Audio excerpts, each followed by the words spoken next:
생생한 믿음의 현장을 찾아가는 담비플러스에서는 프러싱 제일교회 김정호 목사를 만났습니다. 애틀란타 한인교회에서 성공적인 목회를 이끌었던 그는 뉴욕에서 선교지라는 도전 정신으로 예수님이 살아 숨쉬는 행복한 교회를 만들어가고 있습니다. 러시아의 통일을 향한 선교센터를 준비하고 있는 행동하는 목회자 김정호 목사의 예수님 이야기를 들어보겠습니다. 김정호 목사는 뉴욕을 선교지라고 생각하고 강인한 개척 정신으로 젊은이에게 하나님의 비전을 심어주는 데 힘을 모으고 있습니다. 보이지 않는 곳에서 묵묵히 하나님의 사랑을 실천하는 섬김의 리더를 세우고 모든 교인이 주님과 함께 행복해하는 교회를 만들어가고 있습니다. 러시아 블라디보스톡의 통일의 길을 열어갈 수 있는 선교센터를 지원하는 김 목사의 행동하는 삶을 들여다보겠습니다.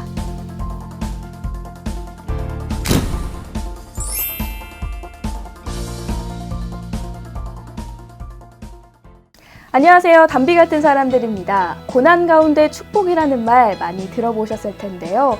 우리 앞에 장애물이 있더라도 기도와 말씀의 힘으로 나아가면 곧 그 장애물이 디딤돌이 된다는 것을 의미합니다. 오늘 담비 같은 사람들에서 만나실 분은요. 고난과 도전을 기회로 받아들이면서 기쁨과 축복으로 승화시키는 분입니다.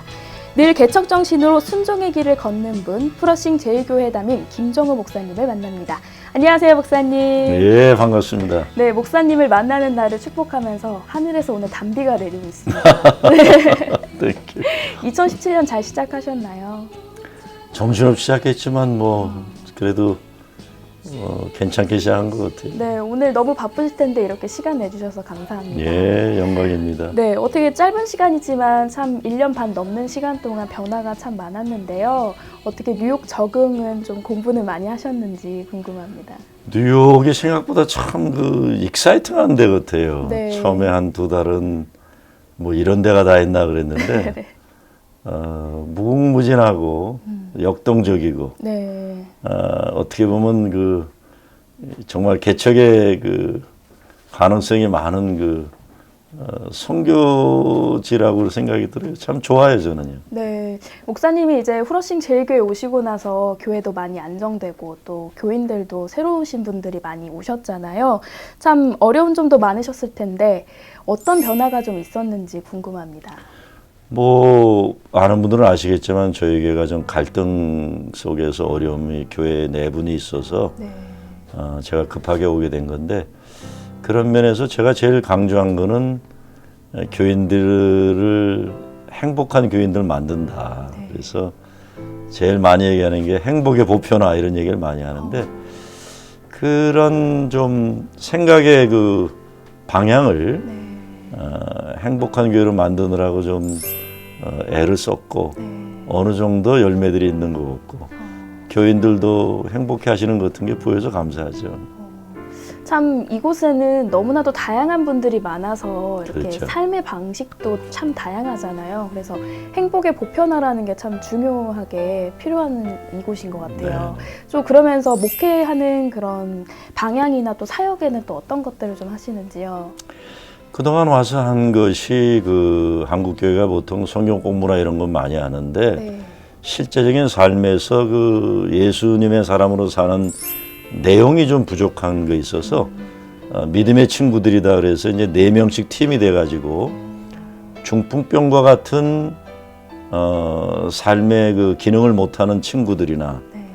무너지고 망가진 사람 삶의 현실을 회복시키는 캠페인을 했는데 감사하게 이제 영어권 청년들 또 한어권 청년들 중고등학생들 호응이 좋아요. 그래서 지금 70개 정도 팀이 매주 모여서 무엇이라도 무너지고 망가지고 아픈 현실을 사람도 그렇고 망가진 집도 고쳐준다든가 홈리스들 노숙자 목회를 한다든가 전도를 한다든가 근데 감사한 게 이제 젊은이들이 열심히 해주니까 그게 굉장히 좋은 게 됐고 목사님께서 이제 다음 세대, 특별히 북한 선교 이런 거에 통일에 대한 관심이 많으시잖아요. 얼마 전에는 UMC 연합감리교에서 그 북한 동포돕기 10만 성금을 모아서 이렇게 전달도 했었는데 이렇게 관심이 많은 그런 특별한 이유나 계기가 있으셨는지요? 개인적으로는 저희 아버님이 이산가족이셨어요. 16살 때 평양에서 혼자 올라마셨고 네. 그다음에 제가 태어나긴 서울에서 태어났지만 자란 데가 의정부예요. 근데 의정부란 도시가 6.25 이후에 분단, 우리 한국의 모순, 아픔 네. 이런 걸 다 담고 있는 도시예요. 그래서 저는 어렸을 때도 저희 아버님 세대가 그러니까 그 뭐라 그럴까 그 이북에 계신 부모님들 네. 제사 지내는 분들도 그렇고 추모 예배도 그렇고 기일이 없기 때문에 같이들 모여서 합동 추모 예배 드리는 것도 봤고 그리고 미군들이 주둔해 있어서 네. 거기에 따라 있는 혼혈아 아이들의 차별 또 기지촌 여성들의 아픔 그런 걸 저는 너무 많이 보고 자랐어요. 그래서 어렸을 때부터 이것이 분단된 내조국의 아픔의 현실이구나. 그리고 이제 저희 아버님이 돌아가시면서 일기장을 보니까 북한에 있는 가족들 그리워하는 거. 그래서 이제 그렇게 시작이 된 거고. 그러면은 북한을 이렇게 돕는 것뿐만 아니라 최근에는 러시아도 다녀오셨잖아요. 예. 이번에 다녀온 러시아는 이제 블라디보스톡인데 네. 얼마 전에 중앙일보에선가 특집으로 한국의 지도자 될 만한 분들 한 3, 40명이 블라디보스톡 연해주를 방문한 걸 글을 읽어보기도 했는데 앞으로의 새 세대 시대에 블라디보스톡이 굉장히 중요한 도시로 떠오를 겁니다. 거기는 북한, 러시아, 중국 또 길 건너면 일본이 있잖아요. 바다 건너. 그리고 한국 사람들은 비자 없이도 들어가고. 그래서 그리고 이제 거기가 올해가 우리 블라디보스톡에 있던 우리 10만의 우리 조선 선조들이 스탈린 때문에 중앙아시아로 강제 이주당하면서 5만 명이 죽어간 역사에 올해가 80주년인가 이렇게 될 겁니다. 그래서 더군다나 지금 러시아 전체의 연합감리교 감독이 에드워드 헤가이라고 고려인 4세예요. 근데 그 사람 신학교 다닐 때부터 제가 눈여겨봤던 아주 젊은 사람인데 저는 우리 민족의 요셉이라고 생각해요. 그래서 그 감독님이 초청해서 한국 감리교, 미국 감리교, 러시아 감리교 지도자들이 블라디보스톡에 모였죠. 그래서 어떻게 보면 통일의 미래를 준비할 수 있는 그런 자리가 아닐까 기대하고 있습니다. 그곳에서 이제 평화통일 기도센터를 준비한다고 들었는데 거기에서 이제 또 후원회장을 담당하시고 있잖아요. 예, 이제 올해 10월달에 거기에 고려인만이 아니라 그 강제 이주당한 우리 선조들의 아픔을 기념하는 행사가 열리게 돼요. 그래서 이번 기회에 정말 미래의 통일도 준비하고 또 우리 고려인만이 아니라 러시아 선교를 위해서 거기서 정한 이름의 평화통일 기도센터라고 그래서 그거를 할 수 있으면 좀 돕고 싶어서 제가 뭐 부탁받았길래 그냥 순종하기로 했습니다. 그 기도센터가 단지 우리가 기도를 하고 뭔가 함께 염원하는 그런 곳이 아니라 제가 봤을 때는 더 다양한 역할을 할 수 있을 것 같아요. 종합선교센터죠. 그러니까 고려인들만이 아니라 러시아인들 그리고 거기에는 북한 사람들도 많이 들어와 있어요. 블라디보스톡에는. 그러니까 북한 선교에 좋은 그 센터가 되리라 이렇게 기대를 하고 이미 지금 블라디보스톡하고 북한에는 기차가 연결되어 있어요. 근데 조금만 지나면 아마 기차로 자유롭게 다닐 수 있는 길이 열릴 거라고 생각합니다. 훈춘 쪽에 있는 중국을 통해서는 중국은 종교 활동을 굉장히 억제를 하는데 러시아는 그렇지는 않아요. 지금 당장은 좀 어렵지만 앞으로는 블라디보스톡을 통해서 북한 선교의 길이 기차로 잘 열리리라 이렇게 생각합니다. 또 러시아의 UMC 유레시아 연회가 활동하면서 많은 성과가 있었잖아요.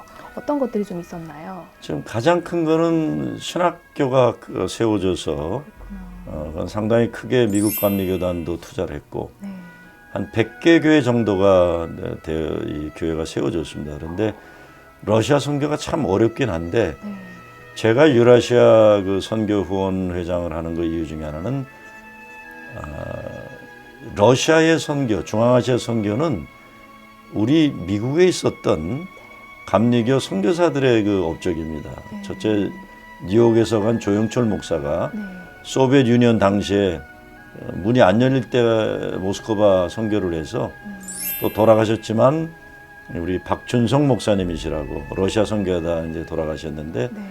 그분들이 뿌려놓은 씨앗이 지금 러시아 교회 감리교 지도자들이 다 고려인들이에요. 거의 다. 중앙아시아도. 네, 그래서 네, 네. 가보면 하나님이 이렇게 예비하셨구나. 우리 민족의 고난의 디아스포라 역사 속에서 중국도 마찬가지죠. 중국의 한족교회 몇만 명 교회 담임도 우리 조선족 동포들이 담임을 해요. 그래서 분단의 역사 가운데, 그거는 분단보다 일제의 압박 가운데도 네. 하나님이 오늘의 그런 선교의 길을 열어놓으셨다 생각하기 때문에 너무 감사한 마음으로 동참하고 있습니다. 네. 이제 좀 제가 미국에 와서 보니까요. 미국에서 자란 이런 한인 2세들 그리고 3세들은 북한에 대해서 좀 적지 않은 혼란을 좀 갖고 있는 것 같아요. 우리 기성세대들이 한인 청소년들한테 어떻게 북한에 대해서 올바른 북한관을 좀 성립하게 할 수 있는지. 저는 이제 미국 언론이나 이런 데서 북한을 얘기할 때 아주 이상한 나라로 보여주고 그러는 게 참 네. 좀 가슴 아파요. 네.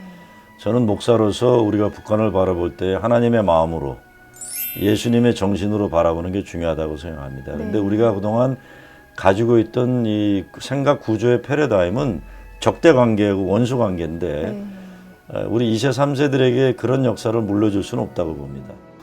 뉴욕 가보니까 조은태 목사님이라고 젊은 목사님인데 네. 우리 교회 담임하면서 작년에 보니까 중고등학생들 데리고 한국 가서 평화학교 가서 이 38선 쪽으로 뭐 맞아요. 걷는 것도 했다고 네, 그러는데 네. 참 아이디어가 좋더라고요. 그래서 어떤 이론적인 그거보다 역사의 현장의 자리에 우리 2세, 3세들이 가서 민족의 어떤 뿌리 아닌 것 같아도 그 피 속에 뼈 속에 다 한민족의 뿌리가 다 있다고 생각합니다. 그래서 네, 그런 거를 자랑스러운 미래를 좀 우리 후손들이 볼 수 있도록 우리 어른들의 책임은 뭐 그렇게 왼수로 만들어 놓은 역사가 아니라 평화로운 통일을 이룰 자랑스러운 조국을 유산으로 남겨줘야죠. 저도 목사님 말씀 듣고 더욱더 관심을 많이 갖고 더 제가 공부를 많이 해야겠다는 생각이 들었습니다. 이제 마지막으로 이제 목사님에 대해서 개인적인 좀 질문을 드리고 싶은데요. 지금까지 살아오시면서 참 많은 굴곡이 있으셨잖아요. 고난 가운데서 더 리더십을 발휘하셨던 분이신 것 같은데 목사님의 그런 목회 철학이나 혹은 목사님이 살면서 가장 많이 의지하셨던 성경 구절이 있으시다면 어떤 게 있나요? 제가 얼마 전에 20 초반에 딸을 잃은 부모와 친구들과 함께 묘지에 가서 추모 예배를 드리는 지난주에 그런 일이 있었어요. 근데 도대체 무슨 성경 구절을 가지고 내가 이분들에게 말을 할 수 있을까? 네. 뭐 진짜 며칠을 고민했는데 요한복음 3장 16절이 제 마음에 떠올랐어요. 뭐 어린애들도 잘하는 건데 네. 그것만큼 인간의 말로 위로가 안 되고 소망이 안 되는 삶의 현실에서 줄 수 있는 복음은 요한복음 3장 16절인 것 같아요. 하나님이 세상을 이처럼 사랑하신. 그래서 그 말씀 좀 나눴어요. 네. 네, 그리고 제가 목회도 그러지만 사람마다 겪어야 할 나름대로의 고난의 몫이 있는 것 같아요. 그런데 그럴수록 예수님 붙잡고 그럴수록 하나님의 은혜에 의존하고 사는 거죠. 그래서 제가 특별히 뉴욕에 와보니까 뉴욕이라는 데가 각박한 데예요. 네. 근데 제가 우리 부목사들하고 제일 많이 얘기하는 게 우리의 사명은 이분들을 예수로 행복하게 만드는 거다. 예수로 행복하지 않으면 살 수가 없어요. 네. 제가 작년부터 30일 특별 새벽 기도를 하면서 기도 제목을 받았는데 네. 기가 막혀요. 기도 제목들이.